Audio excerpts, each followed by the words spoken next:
नवी दिल्लीतील ऐतिहासिक जंतर मंतरवर नीट परीक्षा अनियमितता आणि शिक्षण क्षेत्रातील विविध समस्यांवरून कॉकरोच जनता पार्टी आणि विविध विद्यार्थी संघटनांनी पुकारलेल्या आंदोलनानं संपूर्ण देशाचं लक्ष वेधून घेतलंय।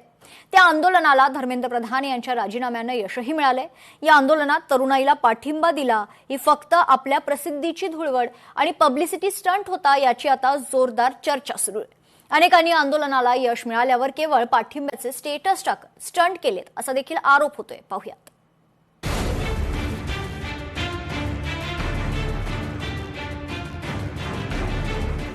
कॉकरोच जनता पार्टीच्या आंदोलनावर संमिश्र प्रतिक्रिया। सेलिब्रिटींकडून पाठिंबा किंवा विरोधाला बोटचेपी भूमिका। निवडक सेलिब्रिटीज तरुणाईच्या आंदोलनात पाठीशी। नीट परीक्षेतील अनियमितता आणि शिक्षण क्षेत्रातील विविध समस्यांवरून कॉकरोच जनता पार्टी आणि विविध विद्यार्थी संघटनांनी नवी दिल्लीतल्या ऐतिहासिक जंतर मंतरवर पुकारलेल्या आंदोलनानं सबंध देशाचं लक्ष वेधलं। गेल्या महिनाभर विशेषतः आंदोलनादरम्यान पोलिसांकडून झालेल्या लाठीमारीनंतर मनोरंजन आणि क्रीडा क्षेत्रातील अनेक सेलिब्रिटींनी सोशल मीडियावरून किंवा प्रत्यक्ष घटनास्थळी जाऊन प्रतिक्रियाही दिल्या। तरुणाईच्या बळावर मिळालेली प्रसिद्धी, फॉलोअर्स आणि स्टारडम एन्जॉय करणाऱ्या सेलिब्रिटींनी खरोखर या आंदोलनाला तरुणाईला पाठिंबा दिला की फक्त आपल्या प्रसिद्धीची धुळवड आणि पब्लिसिटी स्टंट केला, यावर देशभरात दोन भिन्न आणि तीव्र प्रवाह दिसत आहेत। त्यामुळे तरुणाईला चाहते किंवा फॉलोअर्स मानणाऱ्या अनेक सेलिब्रिटींनी या आंदोलनात बोटचेपी भूमिका घेतल्याचं स्पष्ट आहे। काही निवडक सेलिब्रिटींनीच त्यांच्या प्रतिक्रिया दिल्या। परीक्षांचे पेपर लीक होणं आणि शिक्षण व्यवस्थेतील गोंधळाविरोधात दिल्लीत हजारो विद्यार्थी जमले होते। आंदोलनाला हिंसक वळण लागल्यानंतर आणि पोलिसांनी केलेल्या कारवाईनंतर बॉलिवूड आणि दाक्षिणात्य चित्रपट सृष्टीतील अनेक दिग्गजांनी यावर भूमिका मांडली। प्रत्यक्ष मैदानात उतरलेले चेहरे म्हणजे ज्येष्ठ अभिनेत्री शबाना आझमी, प्रकाश राज, सहबान अजीम, अभिनेते अतुल कुलकर्णी यासारख्या कलाकारांनी प्रत्यक्ष आंदोलनास्थळी आपल्या संवेदनशील लेखणीतून विद्यार्थ्यांच्या बाजूने आवाज उठवला। या सोशल मीडियावर डिजिटल पाठिंबा देणाऱ्यांमध्ये रितेश देशमुख, जेनिलिया देशमुख, सोनू सूद, प्रीती जिंटा, दिलजीत दोसांझ, टोविनो थॉमस, पारंजीत यासारख्या सेलिब्रिटींनी सोशल मीडिया प्लॅटफॉर्मवर पोस्ट करत तरुणांचा एका आणि लोकशाही शांततापूर्ण आंदोलनाचा अधिकार अबाधित राहावा असं आवाहन केंद्राला केलं। सोनम जी और उनके साथी, उनको ये लगता है कि बहुत ही कुछ दर्दनाक कारण हैं जिनकी वजह से उनकी कुछ मांगे हैं, लेकिन जाहिर सी बात है कि हमारी सरकार को ये लगता है कि वो कारण सही नहीं है और उनकी मांगे बिल्कुल ही सही नहीं है। बस इस बार इस मामले में शायद कुछ गलतफहमियां हैं जिसकी वजह से ये संवेदनशीलता प्रकट नहीं हो रही, एक संवाद नहीं हो रहा।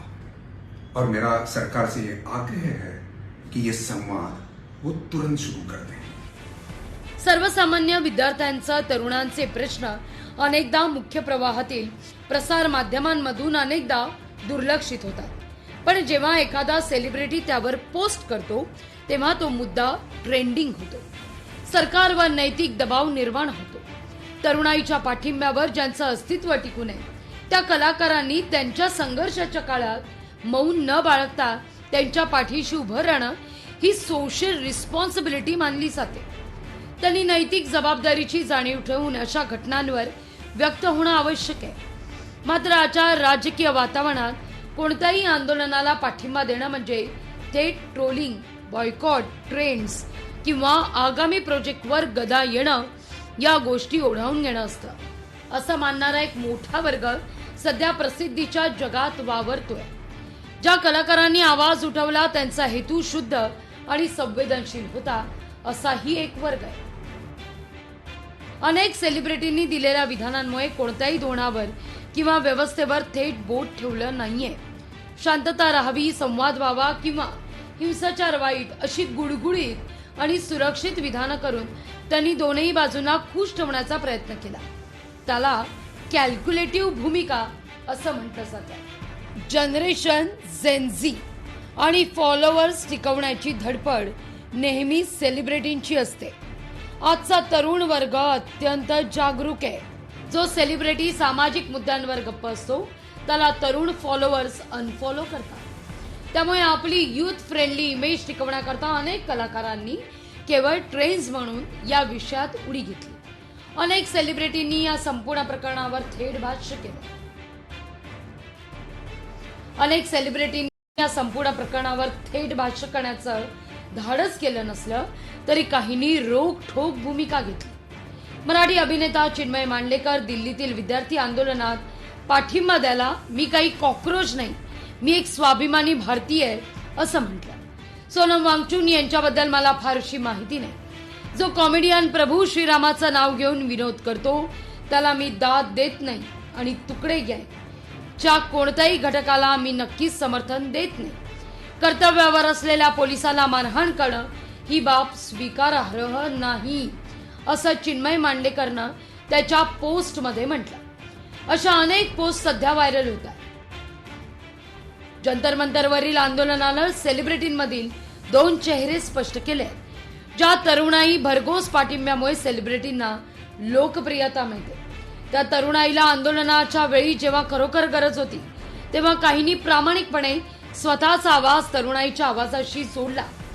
जर काहींनी केवळ डिजिटल जगात स्वतःला सहानुभूती मिळवून घेण्याचा स्वार्थ साधला.